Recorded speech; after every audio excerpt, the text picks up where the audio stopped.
കിഴങ്ങും ഒരു സവാളയും 15 കാടമുട്ട എടുത്തേക്കുന്നത്. നോക്കിക്കേ, ക്വാണ്ടിറ്റി ഉണ്ടോ. ബജിക്ക് ഒരു സ്പെഷ്യൽ ടേസ്റ്റ് കിട്ടാൻ വേണ്ടിയതാ.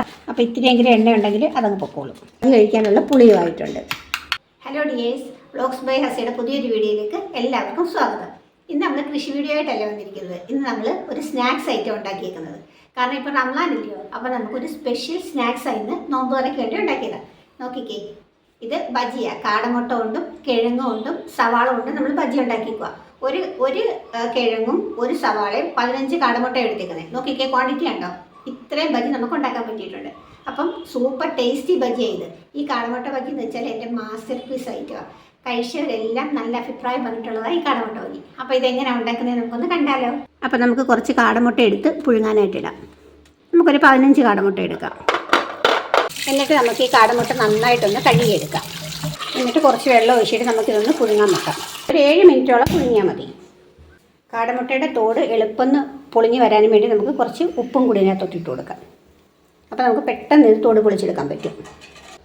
കാടമുട്ട അവിടെ നിന്ന് വേവട്ടെ. ആ സമയം കൊണ്ട് നമുക്ക് ഇതിനുള്ള ബാറ്റർ തയ്യാറാക്കാം. ഒരു ചെറിയ സ്പൂണാണ് ഞാൻ എടുത്തേക്കുന്നത്. കണ്ടോ, ഒരു 6 സ്പൂൺ കടലമാവ് ചേർക്കാം. 2 സ്പൂൺ അരിപ്പൊടി. അരിപ്പൊടി ചേർക്കുമ്പം നമുക്ക് നമ്മുടെ ബജി നല്ല ക്രിസ്പി ആയിട്ടിരിക്കും. അല്പം മഞ്ഞൾപ്പൊടി, 1/2 ടീസ്പൂൺ കാശ്മീരി ചില്ലി, 1/4 ടീസ്പൂൺ കായപ്പൊടി. കായപ്പൊടിയൊക്കെ ഇടുമ്പോൾ നമ്മുടെ ബജിക്ക് നല്ല ടേസ്റ്റ് ആയിരിക്കും. ഒരു നുള്ളു സോഡാപ്പൊടി. കണ്ടോ, 1/4 ടീസ്പൂണൊന്നും വേണ്ട. ആവശ്യത്തിന് ഉപ്പും. നമ്മുടെ ബജിക്ക് ഒരു സ്പെഷ്യൽ ടേസ്റ്റ് കിട്ടാൻ വേണ്ടി നമുക്കത് ഇത്ര ചെറിയൊരു കഷ്ണം ഇഞ്ചിയും ഒരു 4 അല്ലി വെളുത്തുള്ളിയും കൂടെ നമുക്ക് മിക്സിയുടെ കുഞ്ഞ് ജാറിലിട്ടിട്ട് ഒന്ന് അരച്ചിട്ട് അതൊന്ന് അരിച്ചെടുത്തുകൊണ്ട് വരാം. ഞാൻ കണ്ടോ, വെളുത്തുള്ളി ഇഞ്ചിയും അരിച്ചെടുത്തുകൊണ്ട് വന്നിട്ടുണ്ട്. അത് നമുക്ക് ഇതിനകത്തോട്ട് ഒഴിച്ചു കൊടുക്കാം. എന്നിട്ട് കുറേശ്ശെ വെള്ളം ഒഴിച്ച് നമുക്കിതൊന്ന് നന്നായിട്ടൊന്ന് കലക്കിയെടുക്കാം. ഒരുപാട് ലൂസായി പോവുകയും ചെയ്യരുത്, എന്നാൽ നല്ല തിക്കാകാനും പാടില്ല. കാരണം ഒരുപാട് ലൂസാവുകയാണെന്നുണ്ടെങ്കിൽ ബജി എണ്ണ കുടിക്കും. അപ്പോൾ പിന്നെ എണ്ണയുടെ ഒരു ടേസ്റ്റ് ആയിരിക്കും, ബജിയുടെ കറക്റ്റ് ടേസ്റ്റ് കിട്ടത്തില്ല. എന്നാൽ ഒരുപാട് തിക്കാകാനും പാടില്ല. അപ്പോൾ നമുക്ക് ഈ മാവ് വേവാതെ അതിൻ്റെ ഒരു പച്ച ടേസ്റ്റ് വരും. അപ്പോൾ നല്ല കറക്റ്റ് പാകത്തിന് നമുക്ക് മിക്സാക്കി എടുക്കാം. നമ്മൾ സാധാരണ കോഴിമുട്ട കൊണ്ട് ബജി ഉണ്ടാക്കില്ല, അതിനേക്കാളൊക്കെ നല്ല ടേസ്റ്റാണ് കാടമുട്ടയുടെ ബജി. ഒട്ടും കട്ടയില്ലാതെ നമുക്ക് നന്നായിട്ട് മിക്സ് ചെയ്തെടുക്കണം. ഇതാ കണ്ടോ, ഈ ഒരു കൺസിസ്റ്റൻസിയിൽ വേണം നമ്മൾ മാവ് കലക്കിയെടുക്കാൻ. കണ്ടോ, ഇതേപോലെ ഇരിക്കണം. ഇതാകുമ്പോൾ നമുക്ക് മുട്ടയ്ക്കകത്ത് നന്നായിട്ട് കോട്ടായിരിക്കുകയും ചെയ്യും, എണ്ണ ഒരുപാട് കുടിക്കത്തുമില്ല. നോക്കിയേ, നമ്മൾ മുട്ട പുഴുങ്ങാൻ വെച്ചിട്ട് ഇപ്പോൾ ഒരു 7 മിനിറ്റോളം ആയിട്ടുണ്ട്. അപ്പോൾ ഇനി മതി, അത് മുട്ട നന്നായിട്ട് വെന്തിട്ടുണ്ട്. അത് നമുക്കിത് ഓഫ് ചെയ്യാം. മുട്ടയുടെ തോട് നമുക്ക് എളുപ്പം ഇളകി കിട്ടാൻ വേണ്ടി നമുക്ക് തണുത്ത വെള്ളം ഒഴിക്കാം. മുട്ട ചെറുതായിട്ടൊന്ന് തണുത്താൽ മതി. അപ്പോൾ നമുക്കൊന്ന് പൊളിച്ചെടുക്കാം. നമ്മൾ ഉപ്പിട്ട് പുഴുങ്ങുകയും ചെയ്ത് തണുത്ത വെള്ളത്തിൽ ഇട്ടതുകൊണ്ട് തന്നെ നമുക്കിതാ എളുപ്പം തന്നെ ഇതൊന്ന് പൊളിച്ചെടുക്കാൻ പറ്റും. കണ്ടോ, നമുക്ക് ഈ പാൻ ഒന്ന് സ്റ്റവിൽ വെച്ചിട്ട് ഓണാക്കി കൊടുത്ത് എണ്ണയും കൂടെ ഒഴിക്കാം. കാരണം അപ്പോഴത്തേക്ക് നമുക്കിത് പൊളിച്ചെടുക്കുമ്പോഴത്തേക്ക് എണ്ണ നന്നായിട്ട് ചൂടായിരിക്കും. കുറച്ച് എണ്ണ ഒഴിച്ചു കൊടുക്കാം. കാടമുട്ട എപ്പോഴും നമുക്ക് ഡീപ്പായിട്ട് ഫ്രൈ ചെയ്തെടുക്കണം, അപ്പോഴേ അത് എണ്ണ കുടിക്കാതിരിക്കത്തുള്ളൂ. എണ്ണ ചൂടാവട്ടെ, അപ്പോഴത്തേക്ക് നമുക്ക് ബാക്കിയും കൂടെ മുട്ട പൊളിച്ചെടുക്കാം. അത് നമ്മൾ മുട്ട എല്ലാം പൊളിച്ചെടുത്തിട്ടുണ്ട്. നമുക്ക് എണ്ണ ചൂടായോ നോക്കാൻ ഒരു ഇത്തിരി മാവ് വന്നിട്ട് നോക്കാം. കണ്ട, എണ്ണ ചൂടായിട്ടുണ്ട്. അപ്പോൾ നമുക്കിനി ഓരോ മുട്ട എടുത്തിട്ട് മാവിലോട്ട് നന്നായിട്ട് മുക്കിയെടുക്കാം. അപ്പോൾ നന്നായിട്ട് മാവ് ഇതിനകത്ത് കോട്ടാവണം. കണ്ടോ, ഇങ്ങനെ ഇട്ട് കൊടുക്കാം.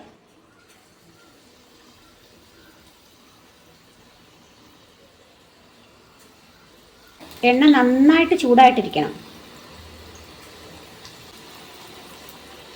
നമ്മൾ മുട്ട ഇങ്ങോട്ട് ഇട്ട് കൊടുക്കുമ്പം ഗ്യാസ് സ്റ്റവിൽ നല്ല ഹൈ ഫ്ലെയിമിൽ വെച്ചേക്കണം. ഇനി നമുക്കൊന്ന് തുറന്ന് നോക്കാം. ഒരു സൈഡായിട്ടുണ്ട് കേട്ടോ. നമുക്കൊന്ന് മറിച്ചിട്ട് കൊടുക്കാം.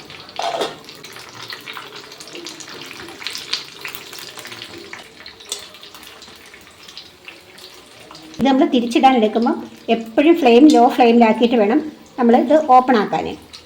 കാരണം അതല്ലെന്നുണ്ടെങ്കിൽ ഇത് പൊട്ടിത്തെറിക്കാൻ ചാൻസ് ഉണ്ട്. കണ്ടോ, എല്ലാം മറിച്ചിട്ടിട്ടുണ്ട്. ഇനി ഫ്ലെയിം ഒന്ന് നമുക്ക് ഹൈ ആക്കി വെച്ചിട്ട് ഒന്നുകൂടെ ഒന്ന് അടച്ച് വെച്ചേക്കാം. 2 സൈഡും മുരിഞ്ഞിട്ടുണ്ട്. കണ്ടോ, ഇനി നമുക്കത് ഇതുപോലെ ഒരു അരിപ്പ പാത്രത്തിലോട്ട് ഇത് മാറ്റാം.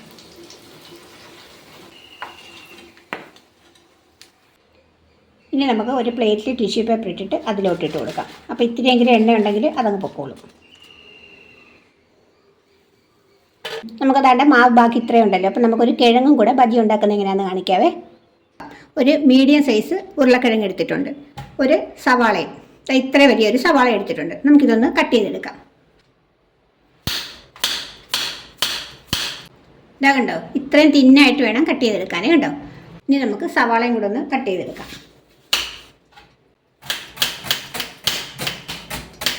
ഇനി സവാള ഇതുപോലെ നമുക്കൊന്ന് സെപ്പറേറ്റ് ചെയ്തിടണമില്ല.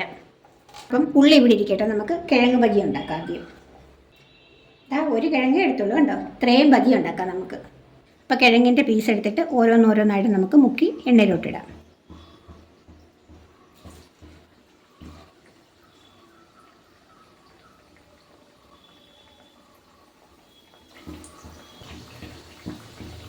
ഈ ബജി നമുക്ക് കിഴങ്ങ് മാത്രമല്ല കാ കൊണ്ട് നന്നായിട്ട് ബജി ഉണ്ടാക്കാൻ പറ്റും. പിന്നെ വഴുതനങ്ങ വെച്ചുണ്ടാക്കാം. അതൊക്കെ നല്ല ടേസ്റ്റ് തന്നെ. അതിനെല്ലാത്തിനും നമുക്ക് ഈ ഒരൊറ്റ മാവ് തന്നെ മതി. നമുക്ക് ഫ്ലെയിം ഒന്ന് മീഡിയം ഫ്ലെയിമിലോട്ടാക്കി കൊടുക്കാം. മുട്ട ബജി മൂടി വെച്ചതുപോലെ ഇത് നമുക്ക് മൂടി വെക്കണ്ട. ഇതൊരു സൈഡ് ആവട്ടെ, എന്നിട്ട് നമുക്ക് മറിച്ചിടാം. കണ്ട, മാവ് നമുക്ക് നല്ല കറക്റ്റ് പാകത്തിനായതുകൊണ്ട് ഇത് ഒരുപാട് എണ്ണ കുടിക്കത്തതേ ഇല്ല. കണ്ടോ, എപ്പോഴും ഫ്ലെയിം അഡ്ജസ്റ്റ് ചെയ്ത് വേണം നമുക്ക് ബജി ഉണ്ടാക്കിയെടുക്കാൻ. അതല്ലെന്നുണ്ടെങ്കിൽ ഒന്നുകിൽ അകം വേവത്തില്ല, അതല്ല എന്നുണ്ടെങ്കിൽ പെട്ടെന്ന് കരിഞ്ഞു പോകും. അപ്പോൾ ഫ്ലെയിം അഡ്ജസ്റ്റ് ചെയ്യുകയാണെന്നുണ്ടെങ്കിൽ നമുക്ക് കറക്റ്റ് പാകത്തിന് മൊരിച്ചെടുക്കാം. ഇതായിട്ടുണ്ട്. ഇത് നമുക്ക് കോരി മാറ്റാം.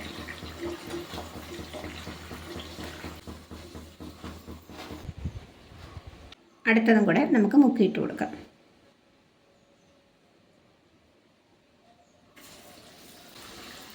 ഒരൊറ്റ കിഴങ്ങേ നമ്മൾ എടുത്തോളൂ. കണ്ടോ, എത്രത്തോളം സ്ലൈസ് ആവുന്നോ അത്രത്തോളം എണ്ണം കാണും. പക്ഷെ നമ്മൾ ഒരുപാടങ്ങ് തിക്നെസ് കുറയ്ക്കരുത്. എങ്കിലല്ല നമുക്ക് കിഴങ്ങൊന്ന് ഇച്ചിരി കഴിക്കാൻ കിട്ടണ്ടായോ. അപ്പോൾ ഇത്രയും കനത്തിൽ അരിഞ്ഞെടുത്താൽ മതി. നമ്മൾ ആദ്യമായിട്ടിട്ടതൊക്കെ മൊരിഞ്ഞിട്ടുണ്ട്. കണ്ടോ, അതൊക്കെ നമുക്ക് മറിച്ചിട്ട് കൊടുക്കാം. എണ്ണയുടെ ചൂടനുസരിച്ച് നമ്മൾ ഫ്ലെയിം അഡ്ജസ്റ്റ് ചെയ്ത് കൊടുക്കണം. കണ്ടോ, ഇനി സിമ്മിലാക്കി കൊടുക്കാം. ഇത് രണ്ട് സൈഡും ആയിട്ടുണ്ട്. നമുക്ക് കോരി മാറ്റാം.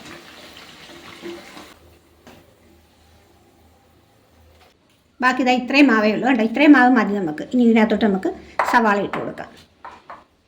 എന്നിട്ട് ഇത് നന്നായിട്ട് ഇതുമായിട്ടങ്ങ് മിക്സ് ചെയ്യണം. കണ്ടോ, ഇത് നമ്മളിങ്ങനെ ഞെരടി കഴിയുമ്പോഴത്തേക്ക് ഈ സവാള അങ്ങ് സോഫ്റ്റ് ആവും. അപ്പോഴാണ് ഇതിന് നല്ല ടേസ്റ്റ് ആവുന്നത്.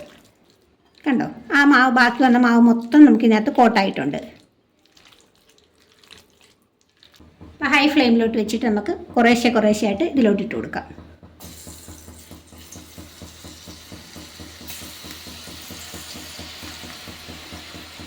ഈ ഉള്ളി ബജി നല്ല ടേസ്റ്റാണ്.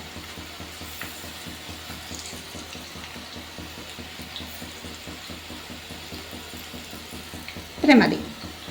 ഇനി അത് മുരിഞ്ഞ് വരട്ടെ. ഇത് സിമ്മിലാക്കണ്ട, ഹൈ ഫ്ലെയിമിൽ തന്നെ കിടന്നോട്ടെ. എന്നാലേ ഇത് പെട്ടെന്ന് മുരിഞ്ഞ് വരത്തുള്ളൂ. ഇത് നമുക്ക് ഉള്ളിൽ ഒരുപാട് വേവാനൊന്നും ഇല്ലല്ലോ, അതുകൊണ്ട് ഹൈ ഫ്ലെയിമിൽ തന്നെ കിടന്നോട്ടെ. ഇതിൻ്റെ ഒരു സൈഡ് നന്നായിട്ട് മുരിഞ്ഞിട്ടുണ്ട്. നമുക്കിതൊന്ന് തിരിച്ചിട്ട് കൊടുക്കാം.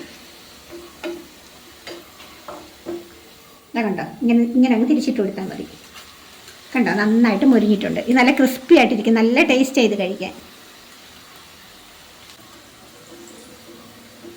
നമ്മൾ ആദ്യത്തെ അത്രയും നേരം വേണ്ടി വരത്തില്ല ഇപ്പുറത്തെ സൈഡ് മുരിയാൻ. പെട്ടെന്ന് മുരിഞ്ഞോളും. ഇതാ അതും ആയിട്ടുണ്ട്. കണ്ടോ, അടുത്തതൂടെ നമുക്ക് ഇട്ട് കൊടുക്കാം. ഹൈ ഫ്ലെയിമിലാക്കി വെച്ചിട്ട് വേണം ഇടാൻ. എപ്പോഴും ബജി ഉണ്ടാക്കുമ്പോൾ എപ്പോഴും നമ്മൾ ഫ്ലെയിം അഡ്ജസ്റ്റ് ചെയ്ത് വെക്കണം. നമുക്കറിയാമല്ലോ, എണ്ണയുടെ ചൂട് നോക്കിയിട്ട് നമ്മൾ അതനുസരിച്ച് അഡ്ജസ്റ്റ് ചെയ്ത് വെച്ച് കൊടുത്താൽ മതി.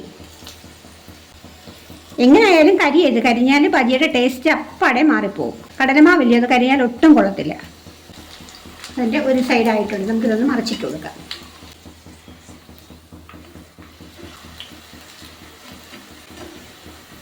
ഇതായിട്ടുണ്ട്. ഇത് നമുക്കിന്ന് എടുക്കാം. ഇത് കണ്ടോ, ഒരു സവാള, ഒരു കിഴങ്ങ്, 15 കാടമുട്ട. നമുക്ക് ഇത്രയും ബജി കിട്ടിയിട്ടുണ്ട്. കണ്ടോ, ഇനി നമുക്ക് ഇതിൻ്റെ കൂടെ കഴിക്കാൻ ഒരു പുളി ഉണ്ടാക്കാം. ഇത് പിഴുപുളിയാണ് കണ്ടോ. ഈ പിഴുപുളി എടുത്ത് നമുക്ക് കുറച്ച് വെള്ളത്തിലൊന്ന് പിഴിഞ്ഞെടുക്കണം. പുളി നന്നായിട്ട് പിഴിഞ്ഞ് അരിച്ചെടുത്തിട്ടുണ്ട്. ഇനി അതിലേക്ക് നമുക്ക് 1 സ്പൂൺ മുളക് പൊടി ഇട്ട് കൊടുക്കാം. ആവശ്യത്തിന് ഉപ്പ് ഇടാം. എന്നിട്ട് നന്നായിട്ടങ്ങ് മിക്സ് ചെയ്യണം. കാശ്മീരി ചില്ലിക്ക് നല്ല കളറും ഉണ്ട്, എരിവും കുറവാണ്, നല്ല ടേസ്റ്റുമാണ്. കണ്ടോ, നമുക്ക് ബജി കഴിക്കാനുള്ള പുളിയുമായിട്ടുണ്ട്. ഇതിനകത്ത് ബജി മുക്കി കഴിച്ചാൽ നല്ല ടേസ്റ്റാണ്. കണ്ടോ, നമ്മുടെ അടിപൊളി ബജിയും പുളിയും റെഡി ആയിട്ടുണ്ട്. അപ്പോൾ ബജി ഉണ്ടാക്കുന്നത് എങ്ങനെയാണെന്ന് എല്ലാവരും കണ്ടല്ലോ. അപ്പോൾ ഇന്നത്തെ നോമ്പ് തുറയ്ക്ക് സ്പെഷ്യൽ ബജി തന്നെ ആയിക്കോട്ടെ. അപ്പോൾ വീട്ടിലൊന്ന് ട്രൈ ചെയ്ത് നോക്കിയിട്ട് നിങ്ങളെല്ലാവരും കമൻറ്റ് ഇടണേ. അപ്പോൾ പുതിയൊരു വീഡിയോ ആയിട്ട് നമുക്ക് വീണ്ടും കാണാം. Thanks for watching.